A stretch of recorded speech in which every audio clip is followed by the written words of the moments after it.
Police જનતાની સુરક્ષા માટે હોય છે અને પોલીસ ઘણા અંશે તેમાં સફળ પણ રહી છે, પરંતુ પોલીસ માત્ર સુરક્ષાનું જ કામ નથી કરી રહી. પોલીસ એ કાયદાના રક્ષક માનવામાં આવે છે, પરંતુ આ પોલીસ કાયદાને ઘોળીને પી રહી છે.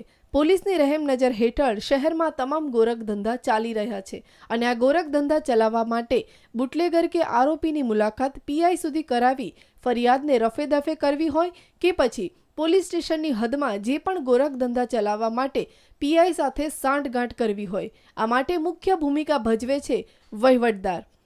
વહીવટદાર એકબીજાને પછાડવા હંમેશા આતુર જ રહેતા હોય છે અને વહીવટદારનું કામ કરવામાં એવું તો શું છે કે દરેક પોલીસ કર્મી હંમેશા તૈયાર જ રહેતા હોય છે. વહીવટદારના પગારની વાત કરીએ તો માત્ર 15 થી 20 હજાર હોય છે, પરંતુ તે જ વહીવટદાર મોંઘીદાટ કારના માલિક હોય છે અને લાખોની સંપત્તિના વારીસ હોય છે.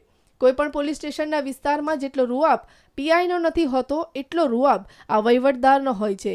કોઈ પણ જગ્યાએ જો તમારે દારૂ વહેંચવો હોય, જુગારધામ શરૂ કરવું હોય, કૂટણખાનું શરૂ કરવું હોય અને જો વહીવટદારને તમે રીઝવો તો તમે એ શરૂ કરી શકો છો અને પીઆઈ સુધી પણ વહીવટદારની મંજૂરી હોય તો જ તમે પીઆઈ સુધી પહોંચી શકો છો.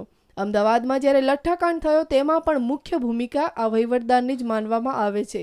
જો તમારા વિરુદ્ધ કોઈ ફરિયાદ થાય અને તમારે જો કોઈ મદદ જોતી હોય અથવા તો પોલીસ તમારા વિરુદ્ધ કડક વલણ ના અપનાવે, તેના માટે પણ પીઆઈ સાથે વહીવટદાર જ તમારી ભલામણ કરતા હોય છે અને પોલીસને ટેબલ નીચેથી પૈસા પણ વહીવટદાર જ પહોંચતા કરે છે.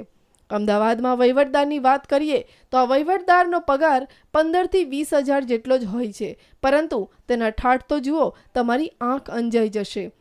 40 પોલીસ સ્ટેશનના વહીવટદાર લાખોની સંપત્તિના વારસદાર છે અને દરેક વહીવટદાર મોંઘીદાટ કારના માલિક છે.